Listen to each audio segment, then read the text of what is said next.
No, lep pozdrav vsem, danes je z nami, kot veste, Martin Zelnar, en od vodij generacije identitete v Avstriji, identitarni aktivist in predvsem nekdo, ki je že vrsto let v prvih bojnih linijah civilizacijskega boja za ohranitev Evrope in evropskih narodov. Martin, once again, welcome and thank you for coming. Thank you very much for the invitation. So let's start a bit with the basics. Now we know that on the right we have a lot of different terms to which people subscribe to, like patriot, nationalist, national conservative, and of course also identitarian.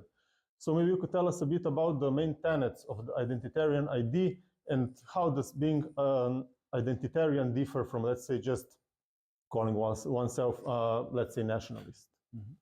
So I don't have anything against those terms, but I think identitarian is the most future-orientated, but also the most ancient term, and I like it. I mean, I get it. Obviously, people don't call themselves identitarian. They call themselves Slovenian patriot, Austrian patriot. But in terms of really understanding identity, I think this is the best term. Because if you look at Leonidas, Prince Eugen, the people who are fighting at the Sonso, I drove through this area today, most of them didn't consider themselves nationalists. These terms are ideological. They appear at some point and then go away. And identitarian just means defending and preserving your ethno-cultural identity. And this has been the same struggle from Thermopylae, from Leonidas, over the whole time of the medieval time of Europe to the modern age. And so I think this understanding of calling yourself identitarian gives you just a bigger perspective. That's about the ethno-cultural identity, preservance of this, and not so much about empires, states, and all the things come and go. It's about this threat. And that's what identitarian means for me. So it is in a way like a name for a sort of a civilizational struggle for Europe, in a way, maybe. Absolutely. Yes, because of course. The term identitarian is also great, just if I can expand on it, because the regional identity, I'm a Viennese guy, I speak this dialect, I have my football club, which comes from my region, the local stuff I like to eat, but then I have the nation and then the European level. And all of these things just encompass. And obviously identity also has this ethnic and cultural dimension. So it's just a very good term that covers everything. Okay, so moving forward, the main strategy of the identitarian movement is metapolitics. And metapolitics, as we know, essentially means trying to create some sort of political changes or social changes by engaging not in the party politics, but more influencing culture itself and social norms and so on. So could you maybe expand a bit on the metapolitics and maybe also tell us how do you view this metapolitical struggle, and also maybe a bit about the metapolitical successes from the right? Mm-hmm. So in order to change parliaments, you first have to change minds. Language is the most important thing. Language creates our reality. If you don't have a word for something, you cannot even talk about it, you cannot change it. And if you don't change minds and ideologies, you also cannot have a different policy. That is our main understanding. And we see that the center of power in our societies is not so much the parliament. I see the parliament more as a political stage, a democracy simulation. The center of power is the media, especially universities, where all our teachers are being taught in the universities, and those people who create the public moral and public discourse. And that's where we try to inject our ideas. That's where this meta-political struggle starts, and that's where I also think our activism is successful. We use popular provocation. We always try to break a taboo, but in a way that's also popular, that people can follow it. So we don't try to become total outcasts and outsiders, but also we are not grifters who just are like a little bit right-wing and talk only about the soft issues. And with this approach, we have been able, I think these were the biggest successes, to bring the great replacement, the demography issue, into the consciousness of many right-wingers. And then the solution to this problem, remigration, as a term, as an idea, as a vision. And that is a success of metapolitical work, because this term was completely unknown and unspeakable a few years ago, and now it's highly debated. Obviously, it's not established yet totally in the mainstream, but a lot of right-wing parties, a growing number of right-wing parties in Europe, from the AfD to the Freedom Party, are taking remigration into their programs, and many politicians, also here in Slovenia, are using this term. So that's metapolitics effective metapolitics in action. So it is also about, let's say, shifting the Overton window to the right, yes? Exactly. So you mentioned remigration. Was this term itself coined by identitarians or? So it existed before. It was used only in scientific terms. And then in France, the French were obviously the first ones. Yes. They also invented generation identity. They used it politically. And we brought it to Austria for the first time in 2016. We painted it on a banner because there was this big, migration crisis, and all the migrants came over Hungary to the east of Austria. Yes. And then we wanted to block the streets. So we took with us tents and benches and went with 5 cars there, made a huge blockade with a banner, and the banner had on it remigration for the first time. Unfortunately, the action was not successful because one day before, the migration route changed to the south. So nobody was there anymore, and we had nothing to block. But this is the documented first time where we put this term into politics. And then obviously it took a while until we formulated also this concept, written this book. It's being translated to English right now. And this is how this term became this political punchline. Okay, so you just mentioned your book, which, as you say, will be translated into English shortly. And your another book, Regime Change from the Right, is also, I think, currently being translated and will be published by Imperium Press. So maybe we can also talk about this other book a bit, Regime Change from the Right, what are its main tenets and so on. Yeah, so this book is about the concept of remigration, so it's very, very political. I try to explain how it could work in an orderly and peaceful manner. And the other book, Right-Wing Regime Change, is a book about strategy. It's a book about right-wing revolutionary theory, you might say. So I take thinkers like Louis Althusser, Antonio Gramsci, but also activists like Gene Sharp, an American civil rights activist. He has written a book that was the blueprint for all the color revolutions. And I basically mix it in a very pragmatic version. And it's a strategic manifesto how right-wing movements can organize themselves and then gain power in the modern context. So, but there are quite a few people, and even some which are maybe to the right, that claim that there are too many migrants in Europe and that too many are coming and so on, and that in practice, like remigration is really not feasible or possible. So what would be your answer to such, let's say, negative, or not negative, but pessimistic views of remigration? I think it's a very defeatist, because how can you say remigration is possible if you haven't even tried it? I say, let's find out, let's try it first. And obviously, if it was possible to bring in millions of people here illegally, why shouldn't it be possible to bring them home? They always tell us you have these flows of migration that are natural, you cannot stop them. But suddenly when a non-white, non-European person has entered Europe, it stops. And it's impossible to move them back. I think the left has showed us how easy it is to totally transform societies in a very, very quick pace. When you look at Vienna, my city today, and you have seen it 20, 30 years ago, it's crazy, breathtaking, and it's frightening what happened in just a few decades. But this is something the left teaches us.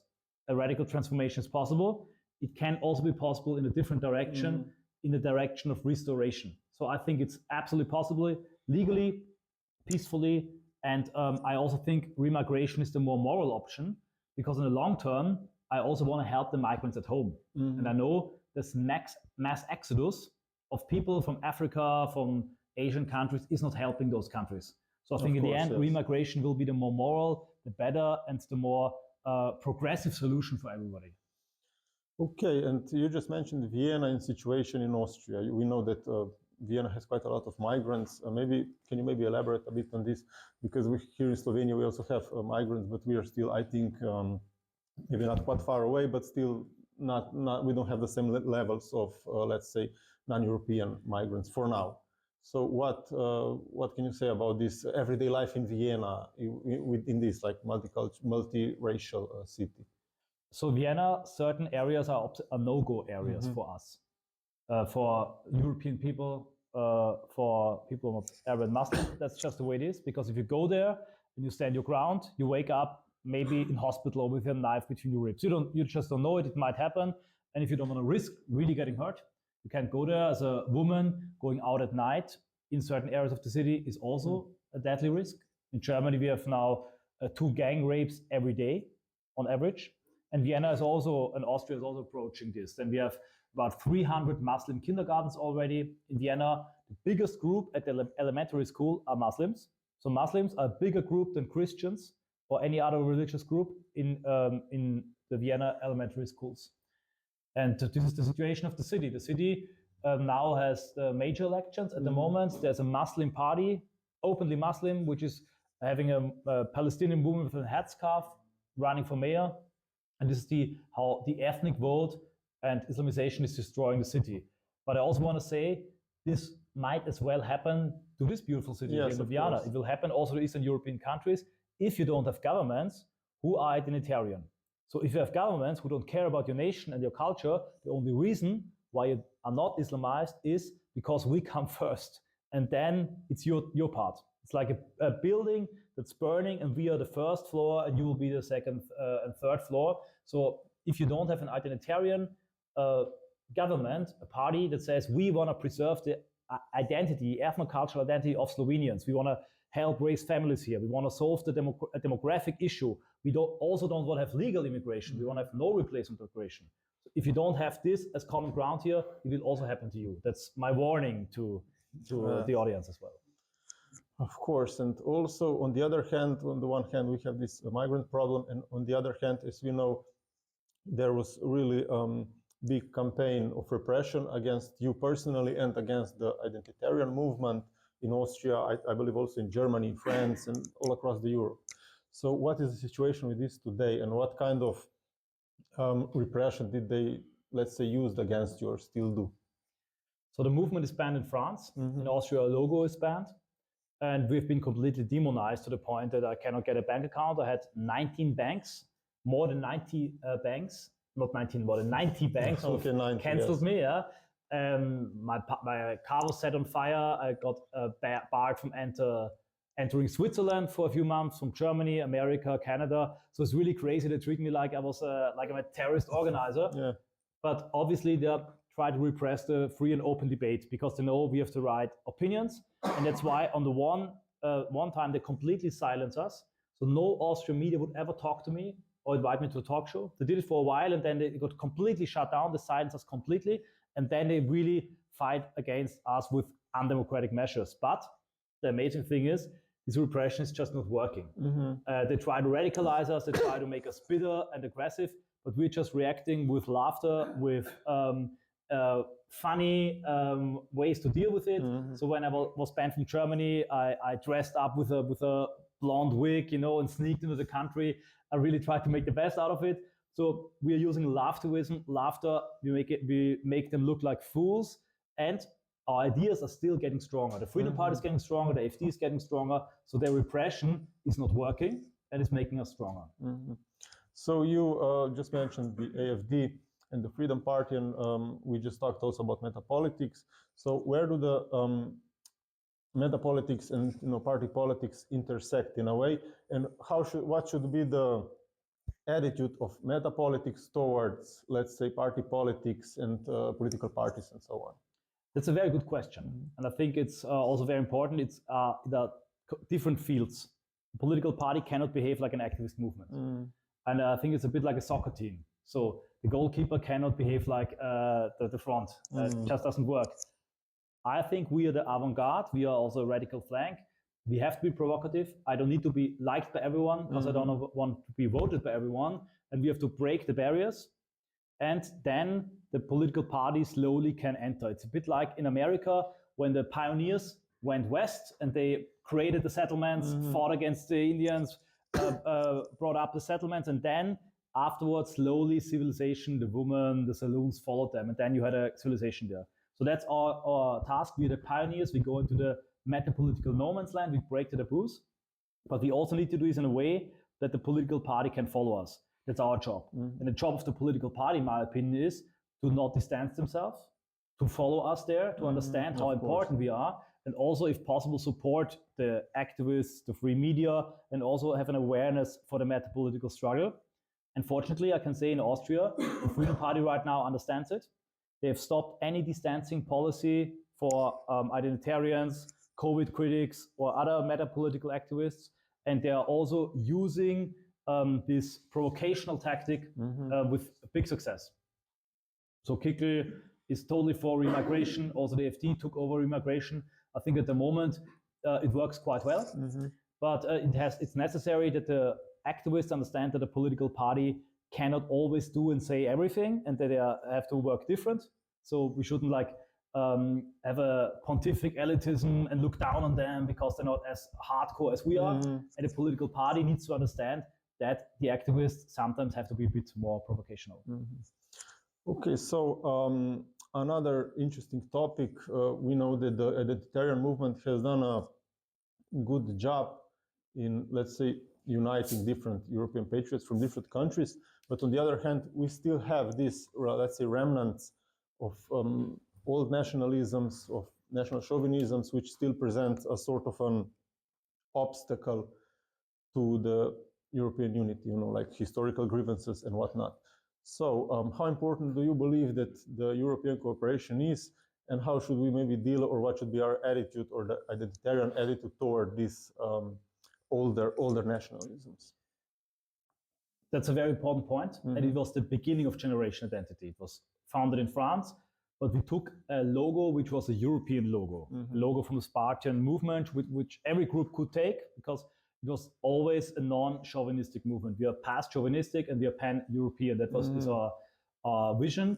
But obviously, I think we're the only real Europeans as identitarians, because obviously you're a Slovenian patriot, I'm an Austrian patriot. And if we shake hands and say we work together, it's completely different when the globalist elites in Brussels work together, because they hate their own countries. They aren't patriots or nationalists. So it's easy for them to say they're European, but with Europe, they mean a blueprint for the global state. And so this is the real European spirit that we cultivated. And I agree with you, at the moment, European cooperation is not a luxury, it's a necessity. We have no time to waste. Demography is looking very bleak for all European nations. And to be afraid at the moment of one European nation invading the other or attacking the other would be very stupid. In this time of danger, more than ever, like in Tours and Poitiers, like Lepanto and Vienna 1683, we need to unite.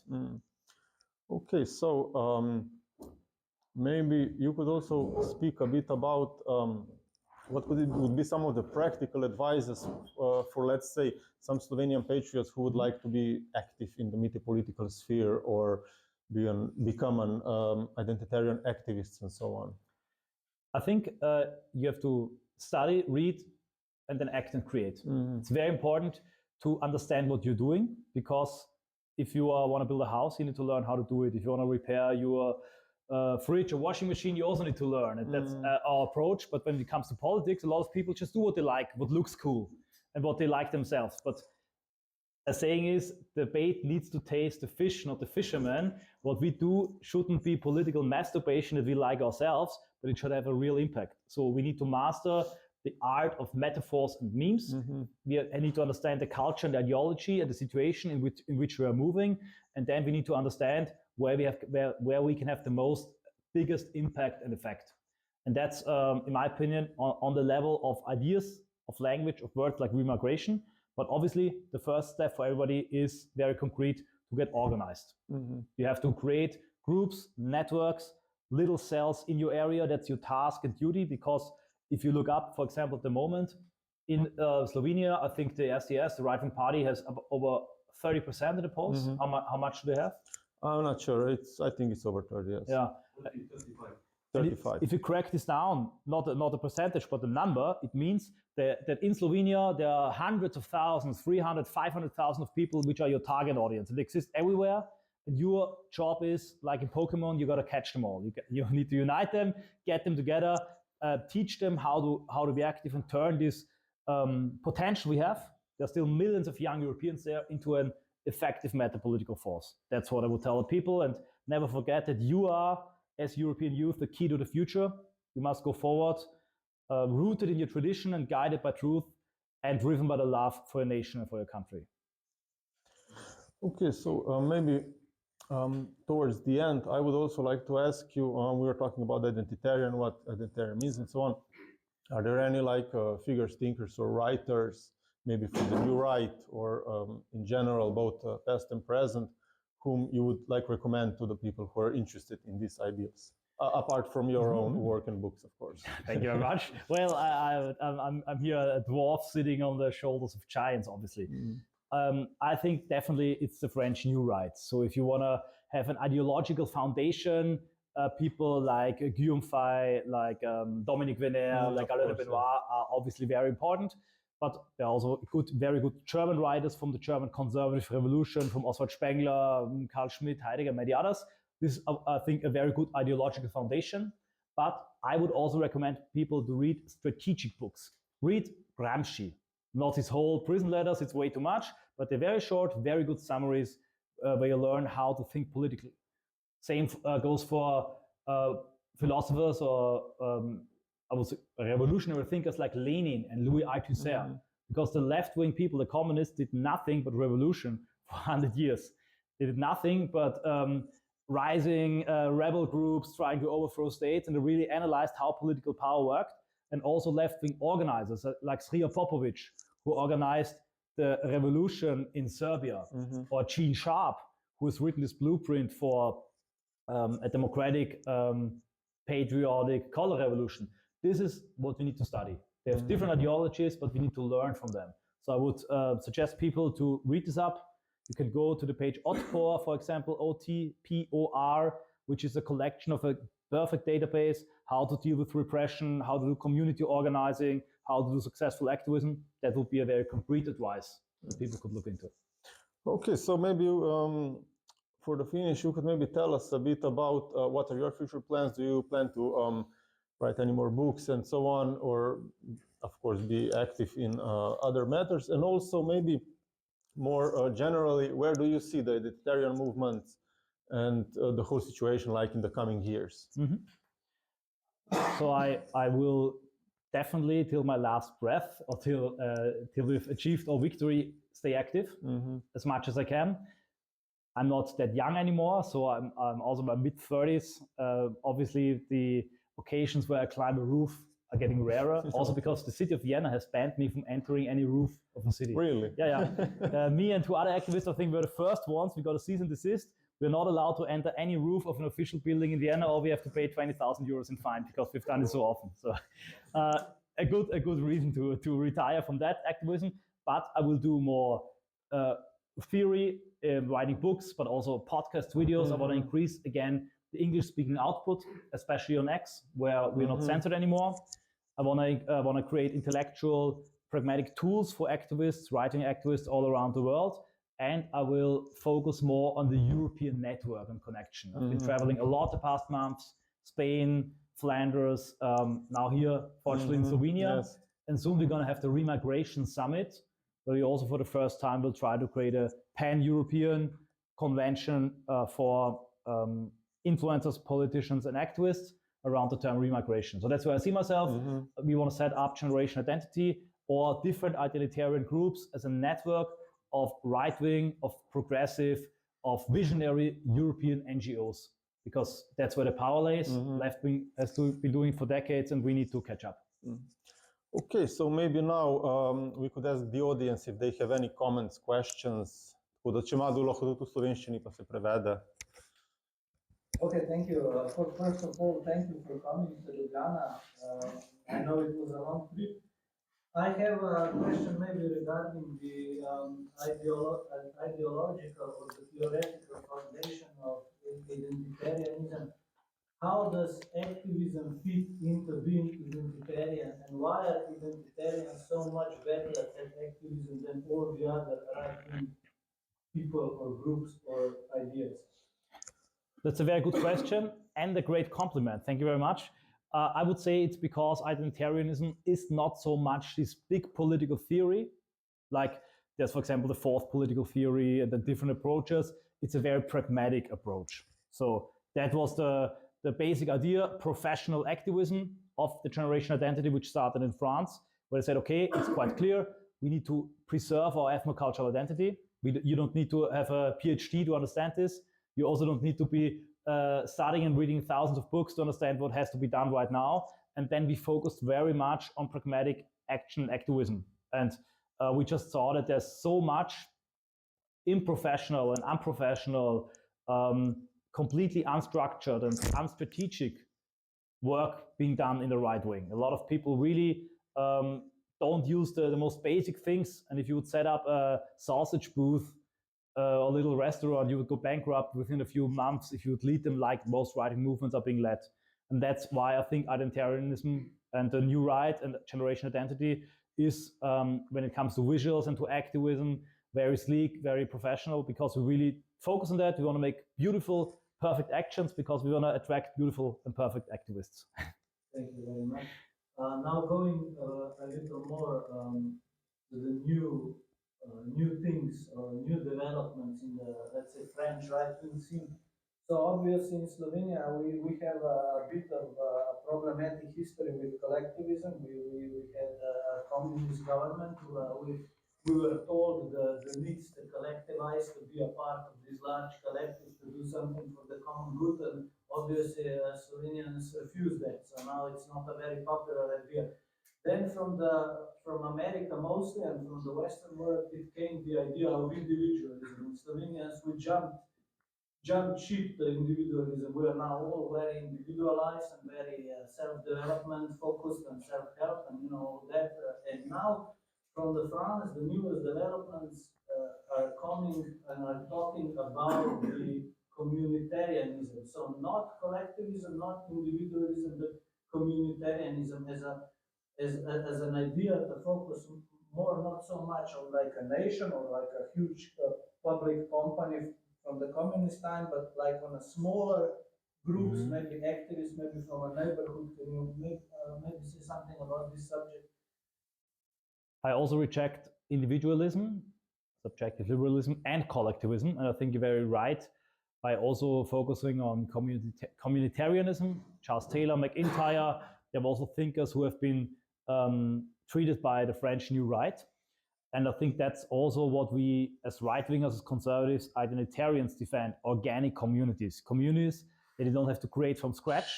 And that you also see how individualism and collectivism are connected, because first of all, you need to atomize everything that you artificially can restructure it again. So we're not against community, we're against artificial communities like this globalistic European Union without any ethnic and cultural value where they want to force us into, or like these communist entities that they created, where they also want to destroy the national identities. I think communitarianism, identitarianism is the third way that cuts right through the middle between these two extremes. And obviously it has to be also experienced on the ground level. So I'm very much for creating these little and small organic communities, going hiking together, doing sports together, also trying to get connected in your neighborhood, helping people there, cleaning up. So I think that's very important, because if we talk about community and nation and people, it mustn't only be a nice word. It must become alive. So I think that's a very good approach. And I hope that all right-wing groups understand this. Thank you very much. Maybe the third and the last question. Many times when looking at the identitarian groups or very similar groups, similar thinking groups in France, they have this term.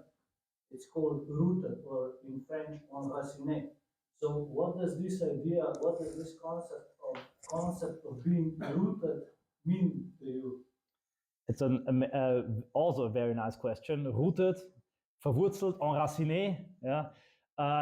It just means to feel in a countryside or a city like you're in your living room, in a way. To in German you say, where you don't have to explain yourself. That's what you call home.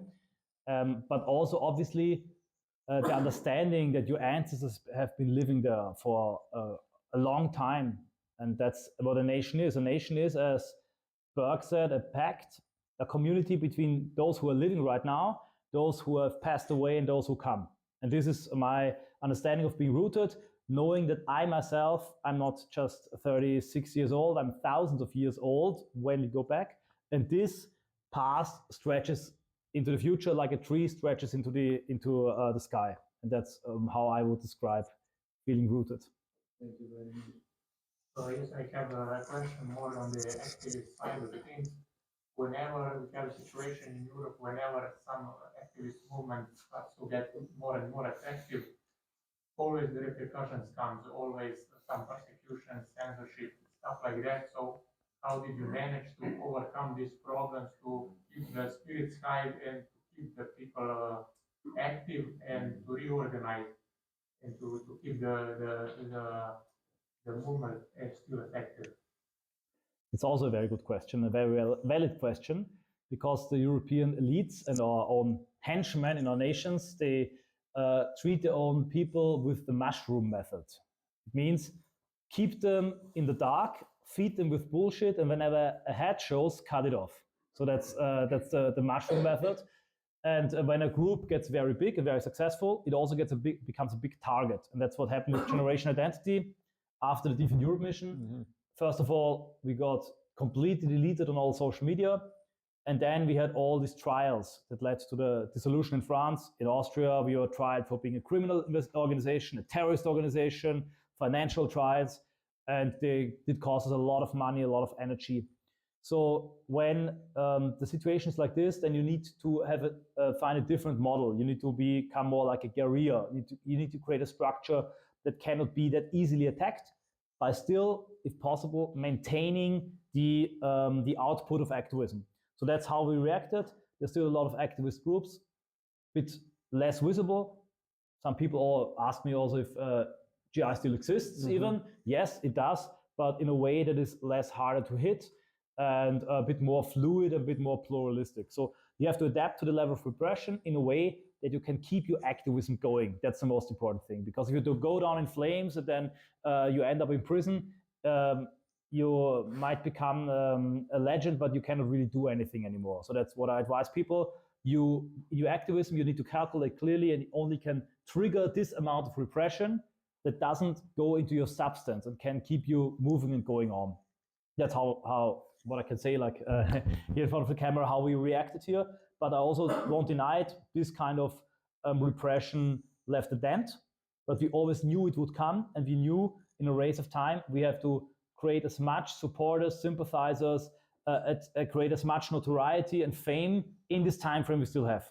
And I think it worked, because the idea lived on, our terms lived on, and we are able to keep our strategy and our ideology, this line of tradition, going. Due to the pressure, my question is somewhat connected to the last question. So you mentioned the Remigration Summit. Is it possible to organize such an event as a public event with you as a speaker? Let's see. We're going to see. It's going to be in Italy, and in Italy already there's a lot of pressure and backlash as well, but it's a country ruled by a right-wing government. So let's see if they really, if a right-wing government would let such a thing be banned or barred. We have done our best. I think it will work. And for some things, it's also a trial and error question, because if you don't try to do things because you think they will never work or will get banned, then obviously you'll never find out. But I think it will work, and I'm very optimistic about it. Another question. You mentioned La Nouvelle Droite as a possible ideological ally. What do you think about their ideas of Islamic groups being an ally against European elites? To me, it's not feasible. Nothing. I think nothing of it, and I think it's a very wrong strategy. But I also have to say, to save the honor of the new right, only a few people within the context of the French Nouvelle Droite think this. Guillaume Faye, that I mentioned before, was an absolute opponent of the strategy. And this, I call it the submission scenario after the book Soumission by Michel Houellebecq, where we say, okay, we team up with conservative Muslims because they also don't like drag queen story times. I think it's a complete dead end. It just doesn't work. Obviously, a conservative Muslim, let's say Algerian patriot and nationalist, has more things in common with me on an abstract level, because I'm a patriot, he's a patriot. I'm conservative, he is conservative. But that doesn't make us allies. On the contrary, because if he's in my continent and he's expanding his network, getting funds from his country as a colonizer mentality, then there's definitely conflict. It is, I think it's a complete wrong conclusion is as if on a medieval battlefield, the knight would said, we have more in common with the knight from the other army because we're also riding on horses. Now let's team up against the archers. Very to put it very simply, yeah. But I think it's a very wrong thought. Thank you. Another question, which I think is quite important nowadays. Many of the people on the right are lovers of Russia. Do you really think Russia is an ally of Europe? I think they consider Europe as their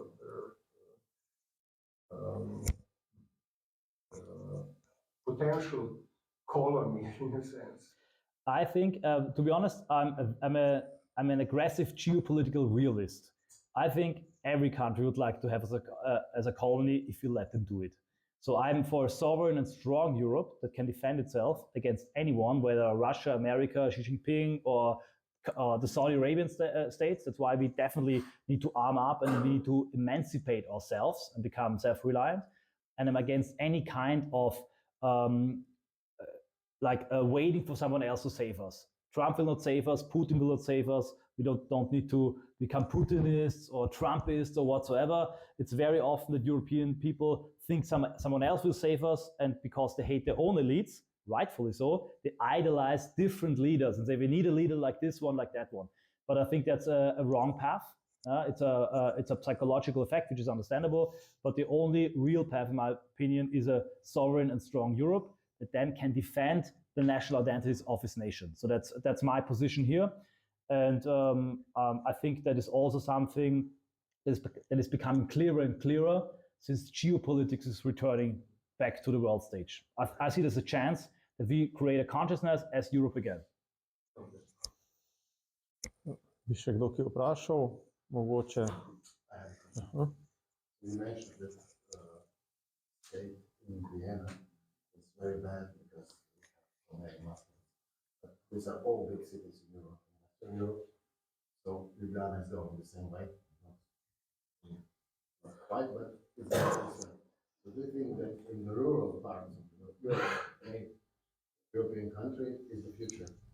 Or on the countryside, like I said. So if you see the people on the countryside, they are much more patriotic, and maybe the rural areas are the future. The problem is, if we give up the cities, we give up our nations. Because the cities are the brains of our nations. Whether we like it or not, the cultural life is happening there, political life is happening there. And every time when nations fell and people went extinct, they fled from those cities, and then they had the little rural communities, but they also didn't survive there for very long. So I think, yes, in the future, there will be these rural communities, and most people will flee the cities just because they want to have a family, and they don't want their children to be the only European child in a class full of migrants. But I think we have to fight for our cities. And I think if you want to have a real cultural change, we need to win the universities back. We need to win the cities back, because we cannot sit this out. That's also very important understanding. It's not like a flood that comes and goes away. It's a process that will also not stop at the smaller cities. And if you look at France, for example, southern France, where the Great Replacement is happening, you see it's spreading like tentacles from the big cities. It's a big city, and then a city falls. And then the Muslim migrants buy up a city, like they team together and buy up a little city, and then the next city falls. So it's coming closer and closer and closer. That's why I think it can only be an intermediary step to recollect and regather in the countryside, like the Spaniards did in the north of Spain, but then there has to be a reconquista also of the cities. Yeah. I have another question. First of all, thank you very much for coming to Slovenia. My question is regarding remigration. When we get enough political momentum, how do you think we should implement remigration within the lawful limits? So, given the political will, if the political will was there and we have to create it, I think remigration would not be a big issue. In my book, I write about 3 target groups of remigration. Obviously, I cannot summarize the whole book now. We'll keep it very short. Illegal people, people who came here as asylum seekers, obviously all have to go. Even if you just follow the law right now, I think you need to completely redraw the whole asylum system. You need to have pushbacks. But even if you follow the law right now, every 3 years, the asylum needs to be renewed. And in the end, they will all have to be sent home or into safe zones that we have to create in Northern Africa. They will all have to go. Second group, non-citizens, people who don't have a citizenship. First of all, you completely stop the mass naturalization of those. It has to be something that is totally earned in cases where full assimilation has taken place. It doesn't endanger our ethnocultural identity, but this process of mass naturalization of people where we already have parallel societies has to be stopped. And then in the second group, if people are an economic burden, cultural burden, criminal burden, they also have to leave. It's also easy because everybody who doesn't have a citizenship have a legal basis to stay here, and you can take it away. And the third group are non-assimilated migrants who already have the citizenship. They are not the largest group. Very often people exaggerate the number. There's still not that many, but still a significant group who also is problematic in the elections because they always vote for left-wing parties. It's a progressive Muslim vote. And here we have to create voluntary incentives for them to go home and economic pressure. If you invert the push and pull factors, if you take away any economic incentive to stay here, also have a cultural assimilation pressure on the long term, not in 2 years, not in 5 years, but in 20 or 30 years. That's the plan in the book. Those ghettos will shrink and then fade away. And the great replacement also happened over decades, so remigration also will take some time. And what I've been mentioning here is already happening everywhere in Europe in small first steps. Sweden has the ghetto laws. Denmark has a policy where they create incentives for citizens even to go home. And I think if you bundle it together, put a lot of money behind it, have a ministry for remigration, and help those people to reintegrate into other societies, create perspectives at home, this could definitely and easily work. And I think it's the most reasonable and most moral solution to our problems today. Thank you very much. I think this will be an important topic. Absolutely. Thank you.